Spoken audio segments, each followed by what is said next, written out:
আজকে কথা বলবো ক্যাননের R50V নিয়ে। এই ক্যামেরাটা ঠিক তাদের জন্য যারা একটা বাজেট ফ্রেন্ডলি ক্যামেরা চাইছো। তার কারণ এই ক্যামেরাটার প্রাইস মোটা 70,000, কিন্তু এইটাতে আছে 24.2 মেগাপিক্সেল APS-C CMOS সেন্সর। এছাড়া এই ক্যামেরাটাতে ডিজিক এক্স প্রসেসর ইউজ হয়েছে, যার জন্য এই ক্যামেরাটা 15 FPS ইলেকট্রনিক শাটার আর 12 FPS first cutting electronic shutter অব্দি র ইমেজ শ্যুট করতে পারবে। এছাড়া এই ক্যামেরাটাতে 4K 60 FPS অব্দি শ্যুট করা পসিবল। এছাড়া এটাতে 10 বিট 422 ইন্টারনাল শ্যুটিংও পসিবল। এমনকি ক্যানন R50V-তে ক্যাননের C-Log3 এরও অপশান দিয়েছে বেটার কালার করার জন্য। এছাড়া এই ক্যামেরাটাতে 14খানা বিল্ট ইন কালার ফিল্টার আছে, যারা just on the go shoot করে পোস্ট করতে চাও তাদের জন্য। এমনকি এটাতে কাস্টম লাইট অব্দি অ্যাপ্লাই করা যাবে।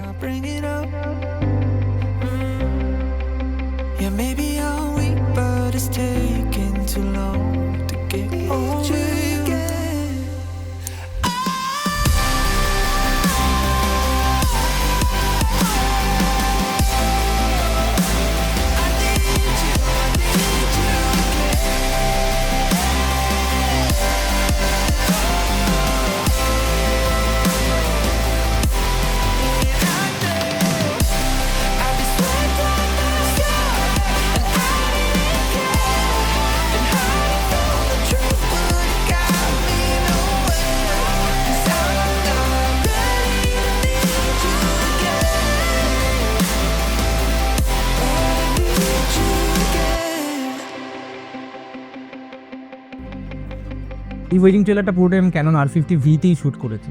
তো আমার মতে বলে যারা নতুন নতুন ওয়েডিং ফটোগ্রাফি শুরু করছো বা ভিডিওগ্রাফি শুরু করছো, এছাড়া যারা কন্টেন্ট ক্রিয়েশনে আসতে চাইছো এবং যারা চাইছো একটুখানি শখে ফটোগ্রাফি করবে অথচ খুব একটা বেশি ইনভেস্ট করতে চাইছো না কিন্তু ফিচার্স প্রচুর চাই, তারা এই R50V-কে একবার কনসিডার করে দেখতে পারো। চললাম, দেখা হবে অন্য কোনো ভিডিওতে।